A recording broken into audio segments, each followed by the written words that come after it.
maaasahan natin itong reklamo natin mapupunta na sa Supreme Court? Sabi ng mga kasama ko kanina, seryosong kinokonsidera namin. Pero, Solskjaer, yung deputy mo, lalo ka na BBM, kabahan na kayo. Yes. Dahil hindi kami titigil at hahabulin namin kayo. Kami, yung grupo namin, kami yung tipong hindi nagpapatalo. Kilala nyo kami.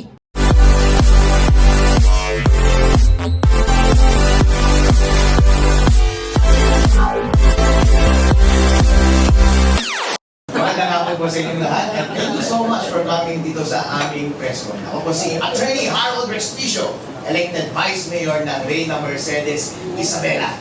Ako po ay nagre-representa ng lahat ng Pilipino, lahat ng probinsyano, lahat ng Ilocano, lahat ng Taga-Luzon, at lahat ng mga kumukontrang elective official laban sa administrasyon na ito.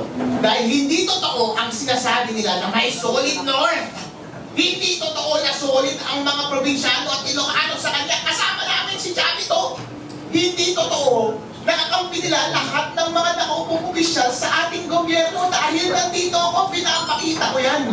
Kaya ako lumapit dito dahil walang kwenta yung final ng unang impeachment complaint. Kakaunti. Diskarte nila yun para wala nang maayos na umandar na impeachment complaint. Kaya nung nakita ko na yung mga may track record na successful impeachment, mga successful endorser, number one na political lawyer sa ating bansa at napakakapal na papeles at napakakapal na ebidensya, sali ako dyan. Dahil gusto natin matanggal ang ulo ng korupsyon sa ating bansa. At hindi ninyo pwedeng sabihin na purong aligned sa Duterte ang grupo namin. Dahil ako ay lone wolf lamang, wala akong kakampi. Lahat kinakalaban ko basta masama, kakalabanin kita. Kaya nandito ako para patunayan na merong totoong nangyaring graft and corruption. Ito po ang discussion namin sa aming complaint. Naniniwala ba tayo, meron pa bang doubt na merong malawakang nangyari na nakawan dito sa ating bansa? Inamin na nila, hindi ba? At inamin na rin nila, alam na rin natin na ang grupo nila ang nagnakaw. Si Sandy, si Romualdez, at si BBM. Ang problema na lang ngayon ay nagtuturuan sila! Ngayon, kung nasa korte tayo ngayon, ang question na lang ay yung credibility. Ang credibility ba ni Sandy versus yung credibility ni BBM? Ngayon, ano ang credibility ni Sandy? Pinento niya na lahat yung modus. Yung unprogrammed appropriations, yun ang paraan.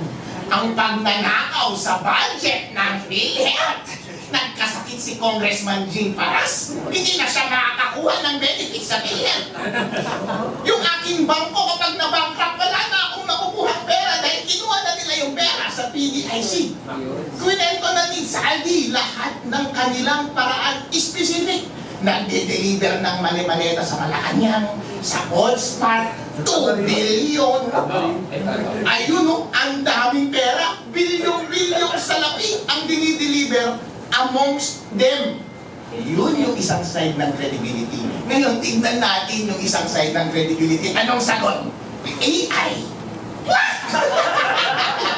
AI daw. Kung ikaw ang musgado, sino ang paniniwalaan mo? Yung kasama sa conspiracy na tinuturo nila ang bawat isa o yung nagpapalusot na mastermind? Alam na yan. Kapag ikaw ang musgado, convicted yan. Kaya ang tanong lamang, ang simple question lamang, on the ground of graft and corruption, dito sa aming impeachment complaint, maniniwala ka ba kay Sandy? Kapag naniniwala ka kay Sandy at hindi ka naniniwala sa palusot ni BBM, impeach dapat si BBM dahil ground for impeachment ang graft and corruption. Dagdag lang ako, no? Hindi lang graft and corruption. Yung pagtanggap ng 2 billion per month SOP or 57 billion na kickbacks, allegedly, na diniliver ni Saldi ko sa kanya, President Marcos Jr., na responded in our impeachment complaint, yan po ay violation ng Constitution, culpable violation. I'm referring to Article 7, Section 13. Bawal ang conflict of interest. Bawal kumuha ng kickbacks. bawal tumanggap ng regalo sa mga transaksyon sa gobyerno. Saan ba galing itong 57 billion or 2 billion per month? Sa mga kontraktor po ito na may transaksyon sa gobyerno. Yan ang culpable violation of the Constitution of the President aside from Republic Act 3019, anti-graft law. Dalawa po ang kanyang violation dito sa kickback scheme or SOP na sinabi ni Saldi Co. Yung bribery ay kasama na sa graft and corruption, kasama na rin siya dito sa Article 7, Section 13 of the Constitution. Just a short, alam mo, si Sandy, personal friend ko, at sinabi niya talaga yung mga sinasabi niya tungkol kay Marcos. No? In fact, he told me na baka tanggalin niya siya sa Appropriations Committee dahil hindi siya nakadeliver sa amount na napakalaki na hiningi nila Marcos Jr. at pamilya niya. So, in other words, mga kababayan, Saldi ko, sinasabi nila, hindi, hearsay lang yan kasi wala naman siyang under oath doon sa kanya. Hindi po totoo yan, may jurisprudence na po tayo na yung galing sa Facebook is admissible in evidence. Pangalawa, kasama siya sa isang conspiracy. The conspiracy to commit crimes of plunder. So, kapag napapaniwala ang sinasabi ni Saldi ko. So, yun po, kaya dito sa complaint namin, in-emphasize namin yung mga ebidensya against Marcos sa mga diniliver na pera. Pero hanggang ngayon, ang Senate Blue Ribbon Committee, kaya nga po nag-file kami ng impeachment. Dahil ang tingin namin si Lacson, masyadong pabor sa kanila. Hindi niya pinatawag si Bersamin. Hindi niya pinatawag si Amina. Tingnan mo si Amina, katuwang pa ni Mike, defensor sa kasa. Dapat yun, isasalang yun. Kasi sinasabi ni Saldi ko, nung nagpa-insert si Marcos ng 100 billion pesos, tumawag sa kanya si Amina, pangadaman. Tapos, i-clear nga na, o kung gusto mo i-clear, si Adrian Bersamin. Pero, hindi ito tinawag ni Lacson.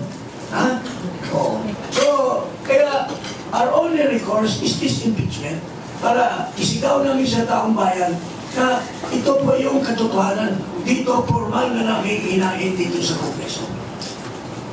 I'd like to formally announce also, kasi dito po, no, nandito na sa articles namin, pero Saldi ko mention 25 billion pesos na siya ang nagdala. Pagkatapos nagkaroon ng investigation kailangan sa Blue Ribbon Committee, in-establish ang tamarin na drop-off point. Ang sabi ni Saldi ko, nag-deliver ako ng 800 million kay Jojo Cadiz at one time at 200 million kay Yusek Jojo Cadiz sa tamarin para dalhin kay Pangulong Bongbong Marcos. Kagabi ho, nagpagbigay ng mensahe si Congressman Saldi Co. Ang sabi ni Congressman Saldi Co, kung papayagan ako doon sa itinal ninyong impeachment to become a state witness, kahit na sa Zoom, kasi ginagawa naman po natin yan under suspended rules, ay tatayo siya na witness dito sa grupo na nag-file ng impeachment case.